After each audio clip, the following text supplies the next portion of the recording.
Happy Monday, everybody, and Happy New Year 2020, which is expected to be one of the biggest years for video games with all the major releases, and of course, the major consoles.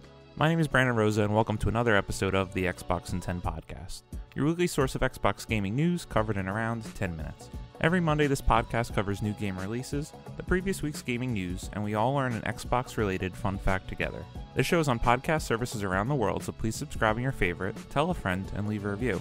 Xboxin10.com, no numbers, is your quick source for links to all of our podcast destinations and social media profiles, which you can follow at Xboxin10. Again, with the holiday break, there are no new games coming out, no games released last week, but a surprise was the release of Grand Theft Auto 5 on Xbox Game Pass starting on January 3rd.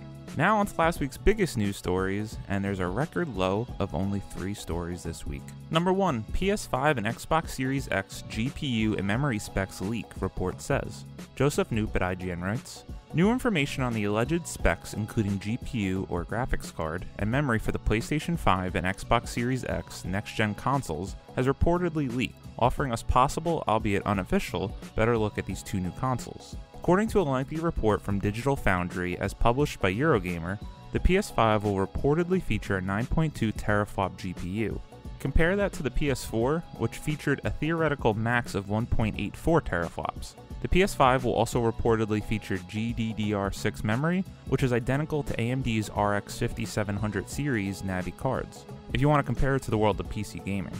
Overall, Digital Foundry's report lays out these alleged unconfirmed PS5's GPU capabilities: 36 custom Navi compute units at 2000 MHz, the PS4 Pro uses 36 GCN compute units at 911 MHz for reference. The report also suggests that the alleged PS5 GPU will be able to switch between 3 modes in order to offer backwards compatibility with PS4 and PS4 Pro titles. While a Gen 2 mode is evidently what the PS5 will normally be running next-gen games on, according to the report, its 2 separate Gen 1 and Gen 0 modes allow for backwards compatibility. The Gen 1 mode features the exact same metrics as a PS4 Pro, 36 compute units and a 911 MHz core clock, and 200 GB per second of a memory bandwidth and 64 ROPs. As for the alleged Xbox Series X GPU, the report suggests there is less comprehensive data, but points to some interesting notes. A processor referred to as an Arden is found in the data acquired, but is incomplete. Digital Foundry describes the supposed Xbox Series X GPU as frankly ginormous, with signs pointing to a possible target of 12 teraflops. Quote, meanwhile, the PlayStation 5 spec outlined in the leak points toward a device with more of a balance between price and performance, Digital Foundry's Richard Leadbetter writes. Well, assuming we're looking at a non-implausible 16 GB of GDDR6 and a 1TB SSD, this is still an expensive looking device, but stacked up against the monstrous Series X, it obviously stands more of a chance of hitting the magic $399 launch price point. Of course, all of this information is so far unofficial, and Digital Foundry's Richard Leadbetter is working from supposedly leaked information, so things could change once Sony and Microsoft start divulging concrete details about their next-gen consoles. I wanted to include this story this week as this report and leak was making their rounds and all of the major video game sites were reporting on it, so to me it gave it more credence. Now, it is interesting, and I know a lot of numbers were thrown at you there as I was reading, but it does point to a cheaper PS5 than the Xbox Series X. Now, this does scare me a little bit, as what happened with the Xbox One and PS4 launch, PS4 was $100 cheaper than the Xbox One, thank you Kinect, and that gave PS4 a major advantage. If this is true and they're trying to target that $399 price point for PS5 and Xbox Series X comes out at $500-600, I would then support the leaked Project Lockhart, which is supposed to be the cheaper alternative option to the Xbox Series X. If Microsoft can come out with Project Lockhart cheaper than the PS5, PS5 in the middle, and then the Xbox Series X as the high-end performance option, I do think that would be a great strategy for Microsoft, which contradicts what I've said on the show previously and not wanting them to do that. I think that could help them and help them win back the console race this generation. Number 2. Respawn's Vince Zampella wants to give DICE LA a quote new image. Eric Van Allen at US Gamer writes, one of Respawn Entertainment's co-founders has quickly become a driving force at Electronic Arts. Respawn CEO Vince Zampella will be leading the DICE team based out of Los Angeles as well. Under his new leadership, will be looking to rebrand itself as more than a support studio. In a new interview with the Los Angeles Times, Zampella discusses how he wants to make it clear that DICE LA is separate from the Stockholm team, known for games like Battlefield and Star Wars Battlefront. To that end, not only are there plans to launch an original unrevealed game under DICE LA, but Zampella says the studio will probably rebrand, and dropping the DICE name seems likely. "We want to give it a new image," Zampella told the LA Times. "We want people to say, this is a destination you can go and make new content. I think they've kind of gotten the branding that they are the support studio for DICE Stockholm. I think rebranding is important for showing people, hey, come work here, we're going to do some amazing things." It was reported last year that DICE LA had been put under Zampella's leadership. Given the reception of both Apex Legends and Star Wars Jedi Fallen Order in the time since, it's easy to see why.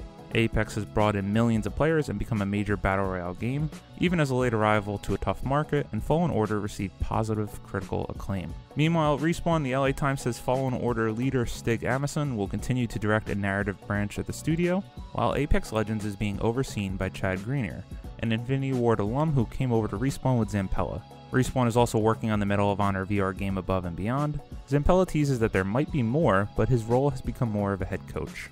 I think this is awesome news for EA, who is a struggling publisher right now. I love Respawn and love Vince Zampella and everything he has touched. Credit to Modern Warfare 2, Titanfall 1 and 2, Jedi Fallen Order, and of course Apex Legends. They are certainly on a hot streak right now, and I pretty much have loved all of their games out of Respawn. Can't wait to see what he can do next with a whole new team. And number 3, Call of Duty Modern Warfare brings back grind mode from Call of Duty Ghosts. Jordan Gerblick at Games Radar writes, "Infinity Ward is bringing a new game to Call of Duty Modern Warfare, but it's not new to the franchise. First introduced with 2013's Call of Duty Ghost, Grind is like a hybrid of Kill Confirmed and Hardpoint, tasking you with collecting dog tags from your fallen foes and bringing them to changing locations to secure points. Just like Kill Confirmed, Grind also gives you the chance to collect your teammates' dog tags before your opponents can turn them in. You can collect as many dog tags as you want, but doing so puts you at risk of being killed in transit, causing you to drop the tags for the enemy to collect. And if that doesn't sound chaotic and bloody enough, the rotating locations you need to reach with the dog tags are the same for both teams, making those tense final stretches especially dicey. Variations of grind mode have featured in different Call of Duty games. You might remember Fracture from Call of Duty Black Ops 3 or Stockpile from Black Ops 4. More options for all of you Call of Duty Modern Warfare multiplayer fans. Fortunately, I've kind of dropped off the Call of Duty multiplayer scene. Used to be so hardcore into Modern Warfare 2, but I've become more of a single player gamer as I've gotten older.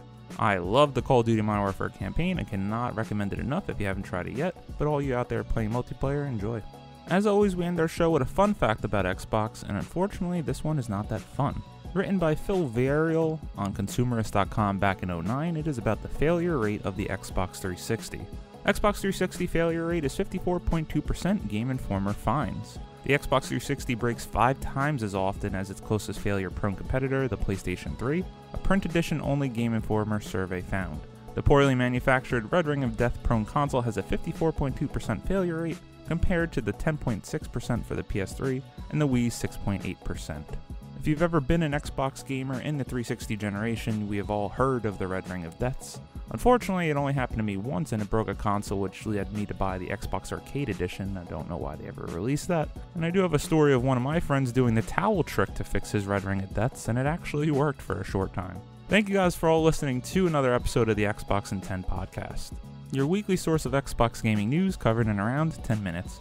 If you like the show, please subscribe on your favorite podcast service, share it with your friends, and follow on all social media at Xbox in 10. This last week, as I've been recovering from a minor surgery, I've had a lot of time to play games.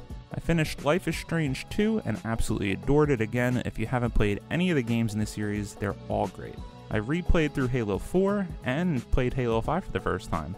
I loved Halo 4 and was really disappointed by Halo 5. Over the past year, I think I've really cemented myself as a Halo fan, and I cannot wait to see what they can do with Halo Infinite and hopefully win me back. I also played and beat Bastion for the first time, an old XBLA arcade gem. Really loved the game, great gameplay, and a really cool, interesting story. I tried out Lonely Mountains Downhill, which was fine. I don't know if I'll get back to it. Played a little bit of Halo Spartan Assault while listening to some podcasts and thought it was okay. And I finally beat Star Wars Jedi Fallen Order, which I loved the story in it, but the gameplay wasn't quite for me. I'm not a big Dark Souls-y fan, but I can't wait to see what they could do next with the next game coming out. How about that ending? My god. My name is Brandon Rosa. You can follow me on Xbox at Brosa93. I hope you all have a great week and keep on gaming.